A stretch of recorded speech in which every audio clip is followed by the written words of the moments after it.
pinagsisilbihan pero hindi ko gustong magsunod-sunuran. Gusto ko yung pakiramdam na pinagbabawalan pero hindi pinaghihigpitan. Gusto ko yung pakiramdam na inaasikaso pero hindi ko sinabing sakalin mo ko. Kasalanan ko rin siguro.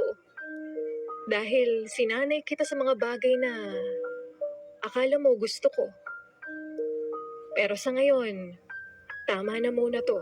Hahanapin ko lang yung mundo ko na pinaliit mo. Kado ko na yung sitwasyong to. Sabi mo, iba ka sa kanila pero ang totoo, isa ka pala sa kanila. Nakakatawa. Sobra. Alam ko na yung ganitong senaryo pero hindi pa rin ako natuto. May pa-effort ka pa. May pasundo ka pa at pabulaklak ka pang nalalaman. Isa ka rin pala sa kanila. Nasalawahan.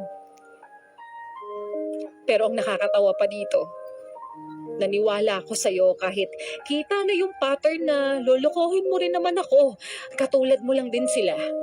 Okay, kapag ang lalaki nagsimula na hindi ka kulitin sa text, sa chat, o sa tawag, hindi na nagre-react sa nakikita mo sa work mo o sinong kasama, hindi ka na pinapansin kahit na anong gawin, hindi ka na chinecheck kung okay ka lang ba, unti-unti na nanlamig sa kung halos wala nang pakialam sa'yo, titig o at pag nag-usap kayo, wala nang sigla. Ito girl, pag hindi na pag nagsiselos, kung nanahimik lang siya, girl, mag-isip ka kung anong pagkakamali mo. Ang lalaki kasi makulit at abnormal lang yan sa taong mahalaga at mahal niya. Kahit nasasaktan ka, hanggat kaya pa, hindi ka iiwan. Pero kapag napagod yan, asan mo bibitaw yan? Isa dahil hindi ka pero napagod na yan sa paulit-ulit na lang ng sitwasyon. Ano man ang level ng relasyon nyo, pahalagahan nyo din ang mga babae. Sa totoo lang, hindi siya papalapit sa hindi ka nag-insist na naging bahagi ng buhay niya.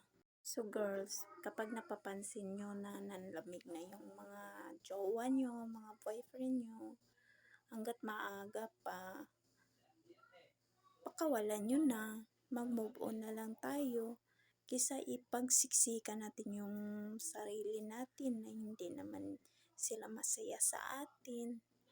So girls,